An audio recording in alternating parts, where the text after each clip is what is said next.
So I was asked by a YouTuber about what I like and dislike about this camera, and they also wanted to see some image samples, so I thought that was a great idea. I appreciate them asking that question, and I will post some photos in this video that I've taken recently with this camera and lomography, as well as Fuji Velvia film. Uh, this Portra 400, the world's finest grain at 400 speed, I haven't actually shot yet. I just loaded some up and gonna enjoy it, but I haven't had a chance to shoot with it yet. So as far as dislikes, I kind of touched on these in another video. Film advance, I mentioned. It's pretty terrible if you've read about this camera at all. It's not new information. It's not inspiring. Seems like some of these cameras have had problems with it, and I think have had repairs done that have supposedly solved. I don't know if it really was a case where those cameras were actually worse than this one, and Tamron just fixed it to be like this one again, or these are faulty, and what I'm dealing with is a flaw in design, and it potentially may or may not break. Who knows? But it's not a nice feel, and maybe Tamron had a way to fix it.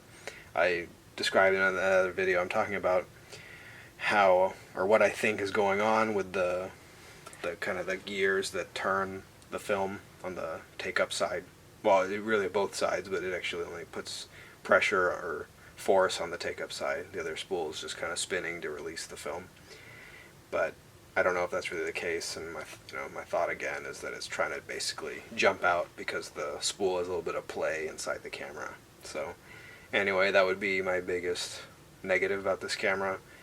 When you're advancing the one, you can't treat it like a 35mm camera where you shoot and quickly advance, shoot, advance, without really paying attention, because those just work. I've heard for generally medium format that's not the case. That said, I've seen some videos where I was watching them shoot, I think it was a Fuji GF670, I believe, that one of those last medium format cameras, which I don't even know, I've read it maybe made by Cosina, technically, I don't know. Anyway, and it's, instead of a winding lever, it's a little kind of a knob, if you will, like this, with a good grip, and you just kind of roll it. Sort of like a Holga, those, or probably even some of the lomography cameras that are medium format, where they have a kind of a really cheesy film advance, but maybe those work better, I don't know. This one's terrible. Hasn't failed me yet, but you basically need to look in the viewfinder and see if it has the X, meaning it's not ready, which means the film's not fully advanced, and sometimes you gotta advance a little bit more and it kind of crunches, as I described. It's awful. So that's one thing negative about it. Lenses, and this is kind of, I gotta state this properly, I kind of feel like I may have misstated this in another video. I wish the lenses were faster than f4. I have the 65, which is on here, and a 45 wide angle. They're both f4. Not that fast. f2.8 would be amazing, but you gotta do what you gotta do. It probably would have been a lot bigger than, I don't know, I think it would have been bigger than this. That said, I've seen some 2.8 medium format lenses that aren't that big. That said, the lenses are amazing, because at least the photos I've gotten from them kind of are blowing me away. I'm sure part of it has to do with the film format and the larger, negative, but I think these lenses have something special going on. The designs are pretty simple optical design, and from what I've read, the old product brochures that came out when this camera was released, but it works. Whatever they did works. So those are two negatives, but one of them also is a positive, which is these lenses, at least the two I have, are really good. Another positive, the design, okay, I'll just say that. The design, it's pretty compact for medium format, looks awesome. Not that it matters, I know it's cheesy, but anybody who's watching this is probably a camera geek. They care about looks. This camera looks awesome. It's really, really good looking camera. The grip, another one, positive, is great.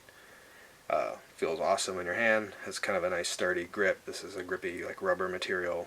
It just feels good. I don't know if I want to say it's like necessarily better than the feel of, like, say I used to have a DSLR, a 60D, a Canon, which I don't like that camera. I ended up getting rid of it, but it had a good grip. It felt really good in your hand. I would say this is similar, a totally different feel of a grip, but similar confidence. It feels really good. The controls are great. I've shown these in other videos. You know, you have shutter speed / aperture priority, program mode, selection dial. You have an aperture ring,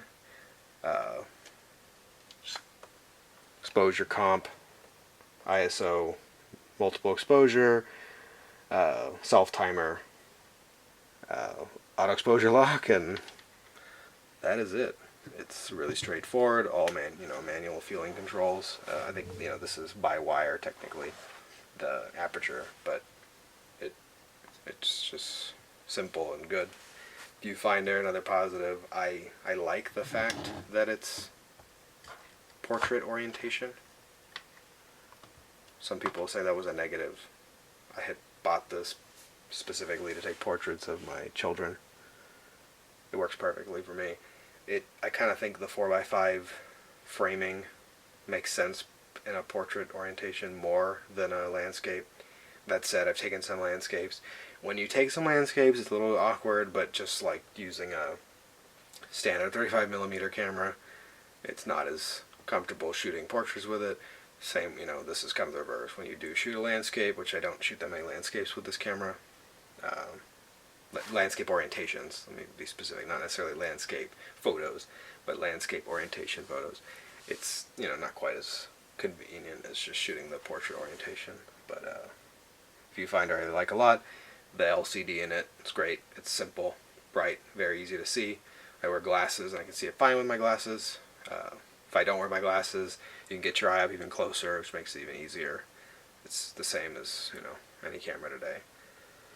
It has the shutter release works great. It feels comfortable. It actually has a screw for a manually threaded kind of old school cable release. It has a PC sync port right here. If you use that instead of the hot shoe, it has a hot shoe which will fire any manual flash. The focus accuracy, at least with this particular camera, however it was calibrated with these lenses, seems to be amazingly accurate. I was kind of a little put off the fact that I had to focus and recompose, because I haven't done that a lot. With a digital camera where you have all your focus points, you can pick them. And then even going back to these SLRs, they have ground glass screens that, beyond the center split prism, you have the micro prism ring, at least for the Konicas I'm shooting, and that helps a lot. And then beyond that, you have the ground glass, which you can still kind of generally figure out something's in focus off center. It's not perfect, but it's pretty good. This you have no idea, so you have to focus and recompose. That said, all the photos I've taken with it, whatever I focused on was very sharp. So it's very accurate. I don't know, if you could get a bad one that's not accurate. But yeah, I think I've kind of gone over everything. Most of it, as you just noticed, are positives. Cameras, shutters, quiet. Leaf shutter. It doesn't move the camera.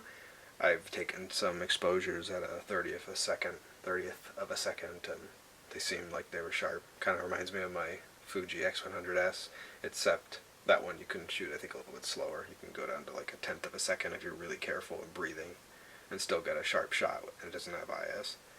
So, better than an SLR is what I'm getting at. An SLR, if you shoot at 30th of a second, at least my experience without a tripod, it's very, very risky. Anything slower than that, you need a tripod because of the mirror shake. So that's great too. It's a really good system, simple system.